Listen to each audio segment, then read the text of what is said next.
My name is Benghazi. I'm a private detective.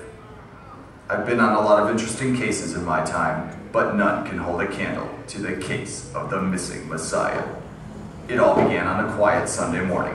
I was relaxing at my desk when there was a knock at my door. It's open. Are you Benghazi, the private detective? You see anybody else in the room? Yeah, I'm Benghazi. Who are you? My name is Saul. I'm a member of the Jewish ruling council. The Sanhedrin, eh? What do you high-class religious types want with a low-class gumshoe like me? We want you to find a missing person for us. A snatch job, huh? Who is it? Someone important? No, just a man named Jesus. Jesus. That's a pretty common name. It's not much to go on. He's also known as Jesus of Nazareth. Now we're getting somewhere. Can you describe him? He was average height and weight, dark hair and eyes, with a beard. He was a carpenter by trade. So why do you want him?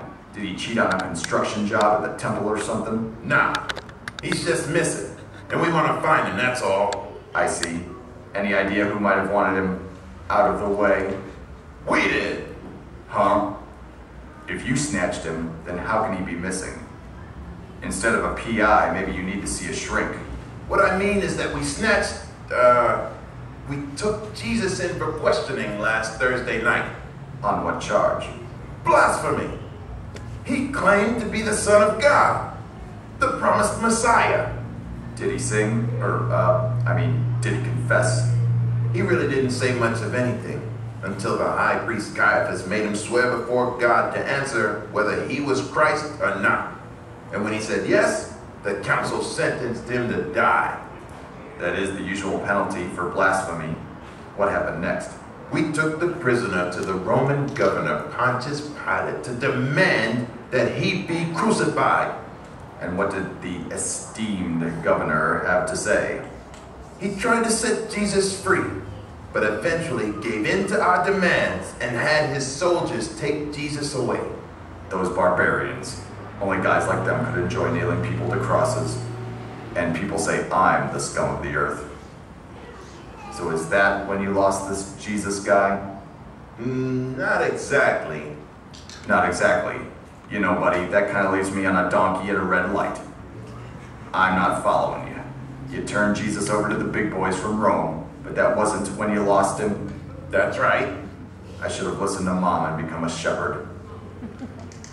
Let me ask you this. When was the last time you actually laid eyes on this Jesus character? When he was on Golgotha Hill. The place of the skull, eh? That makes sense. That's where the criminals are usually found hanging around. Hanging around, get it? See, crosses. It's a joke, all right? Oh boy. Well, what happened to him after that? From what I heard, some of his followers took his body and put it in a garden tomb. Well, there you are. Case closed. Jesus is in the garden pushing up daisies. I'm afraid not. I just got a report this morning that the tomb is empty. Not a trace of Jesus. So that's where he's missing from. That's right. Before he died, Jesus said that he would rise from the dead and thus prove that he was who he claimed to be. And therein lies our dilemma.